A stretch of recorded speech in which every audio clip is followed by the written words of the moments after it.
L'histoire commence par une amusante soirée entre filles, au cours de laquelle nous voyons un groupe de lycéennes sortir et se promener. L'une des principales filles est Brenda, une lycéenne rebelle, qui sort avec ses amis sur Hollywood Boulevard.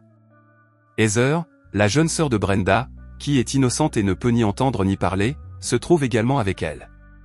Pendant ce temps, un gang dangereux et imprudent appelé The Scar erre dans le même quartier. Ils sont impliqués dans le trafic de drogue et ne se soucient guère des règles. Alors qu'ils roulent dans les rues à bord de la décapotable Tapa à accent grave l'œil de Jake, ils aperçoivent Brenda et ses amis. En accélérant, ils manquent d'écraser les filles au coin de la rue et la pauvre Heather, qui n'entend pas et ne parle pas, tombe par terre de peur. Brenda se précipite immédiatement pour aider Heather à se relever et gronde les garçons pour leur imprudence. Jake, réalisant son erreur, s'excuse mais tente également de convaincre Brenda de passer la soirée avec lui. Brenda, cependant, refuse catégoriquement, ne voulant rien avoir à faire avec lui ou ses étranges amis. Après l'accident évité de justesse et les avances non désirées de Jake, les filles décident de se venger des garçons. Elles élaborent un plan audacieux pour voler la décapotable de Jake pendant que les cicatrices sont distraites. Avec un mélange d'excitation et de nervosité, elles parviennent à s'emparer de la voiture et à partir en riant. Les filles ne s'arrêtent pas là et poussent la farce encore plus loin en remplissant la décapotable de vieilleries, de vieux sacs poubelles, d'emballages de fast-food et de tout ce qu'elles peuvent trouver. Après avoir mis le bazar dans la voiture, elles l'abandonnent au milieu de la route, fiers de leur petite vengeance. Lorsque Jake et sa bande découvrent ce que les filles ont fait, ils sont furieux. Embarrassés et en colère, les garçons commencent immédiatement à préparer leur vengeance, déterminés à se venger de Brenda et de ses amis pour les avoir humiliés.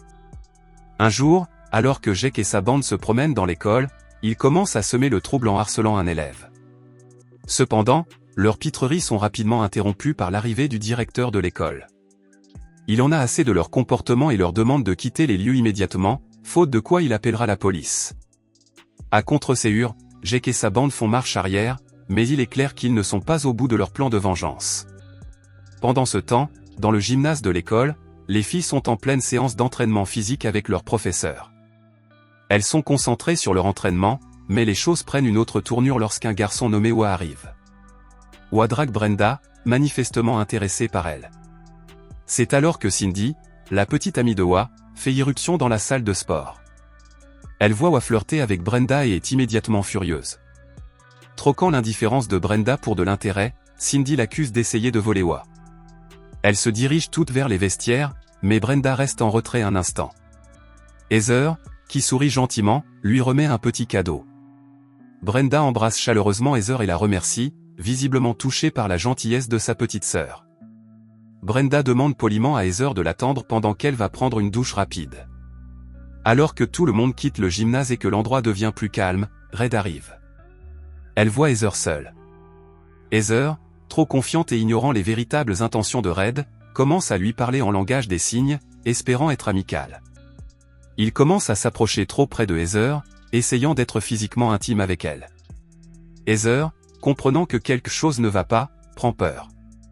Avant qu'elle ne puisse s'éloigner, Jake, Fargo et Vince apparaissent et lui barrent la route. Ils l'encerclent, l'empêchant de sortir.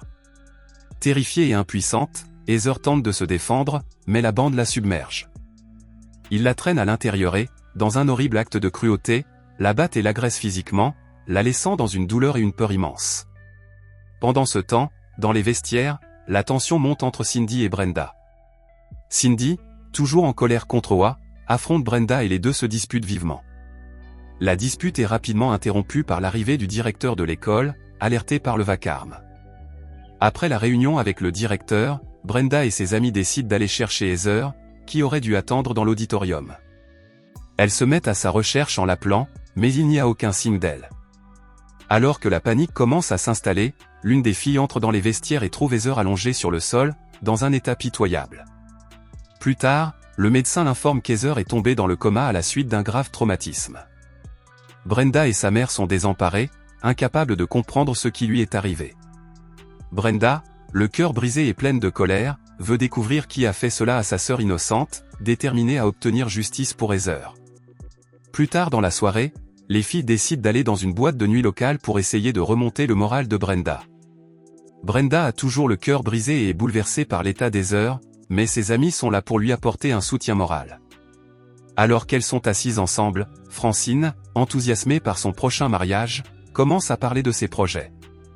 Elle leur dit qu'après le mariage, elle et son mari prévoient de déménager et de commencer une nouvelle vie. Au bout d'un certain temps, Francine s'excuse pour aller aux toilettes. Pendant son absence, le gang des cicatrices entre dans la discothèque et s'assoit à une table voisine, toujours en colère et cherchant les ennuis.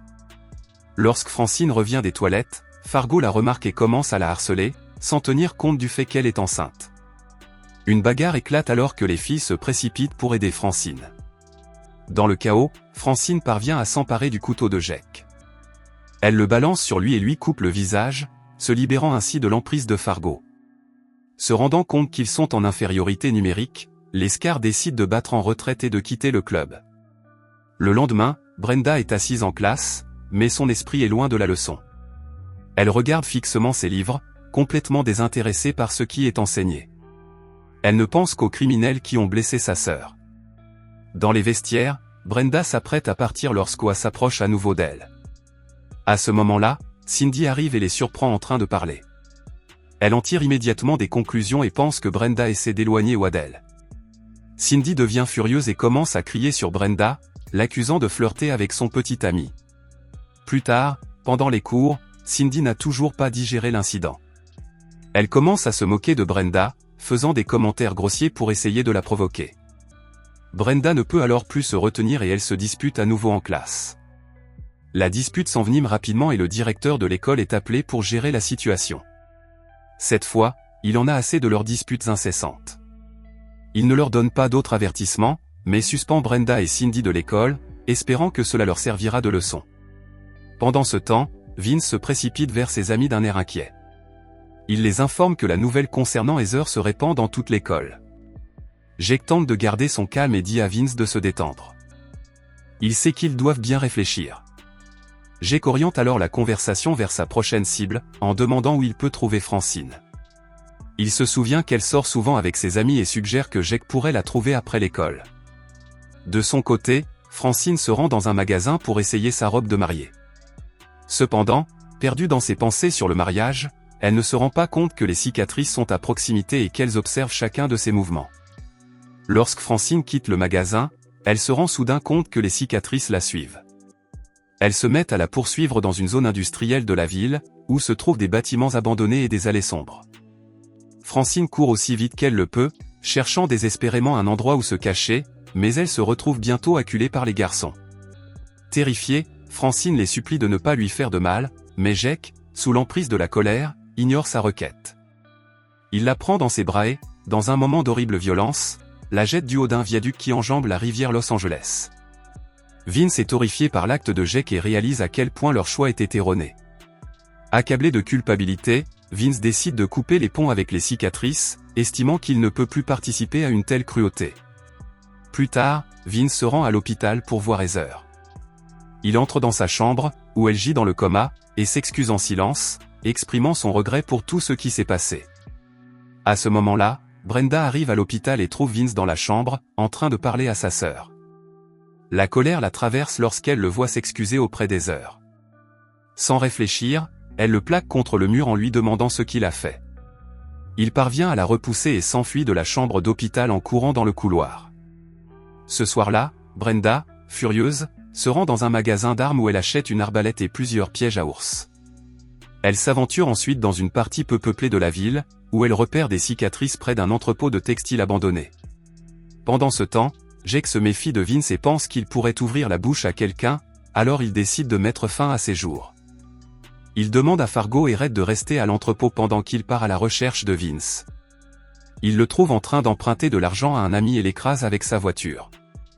Il tue Vince et Jake s'enfuit avec l'argent. D'autre part, Brenda arrive à l'entrepôt. Elle nargue Fargo et Red, les attirant dans l'entrepôt, où elle tue Fargo en lui tirant dans le cou avec une arbalète, avant d'éliminer Red en lui plaçant un piège à ours sur la gorge. Il attend ensuite le retour de Jake.